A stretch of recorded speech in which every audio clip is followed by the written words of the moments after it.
16 bank accounts उन्होंने election commission से छुपाए।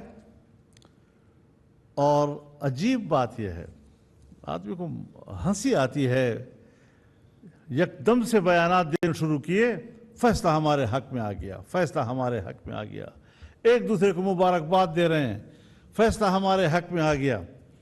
लेकिन थोड़ा सा जब होश आया तो आज इलेक्शन कमीशन के सामने मुजाहरा करने की कोशिश कर रहे हैं कि हमारे खिलाफ आ गया। भाई तुम्हारा कल क्या होश था, तुम्हारा आज क्या होश है? एक दिन इलेक्शन कमीशन को खराज तहसीन पेश करते हो, अगर पंजाब में ज़िमनी इलेक्शन का फैसला आपके हक में आता है, दूसरे दिन आप इलेक्शन कमीशन से मुस्ताफ़ी होने की बात करते हैं। और आपको याद होगा, मैंने बन्नू के प्रेस कॉन्फ्रेंस में ये बात कही थी कि अब वो फौरी तौर पर टर्न ले रहा है और इलेक्शन कमीशन पे दबाव डाल रहा है कि वो मुस्ताफ़ी हो। वजह क्या है? ज़ाहिर है भी ताज़ा दो दिन पहले का ज़िमनी इलेक्शन तो नहीं हो सकता, लेकिन फॉरेन फंडिंग केस अब उनके दिमाग में सवार हो गया है। अब वो इलेक्शन कमीशन को ब्लैकमेल कर रहा है।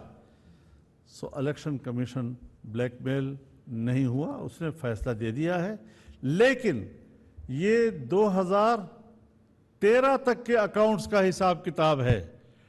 जब एक दफ़ा 2013 तक के अकाउंट्स इस तरह की चोरी के निकल आए हैं, तो अब हम सोचते हैं कि 2013 के बाद का भी हिसाब लिया जाए उनसे। हम कोई मुद्दई नहीं थे उनके खिलाफ, मुद्दई भी उनकी पार्टी ही का एक फाउंडर मेंबर था।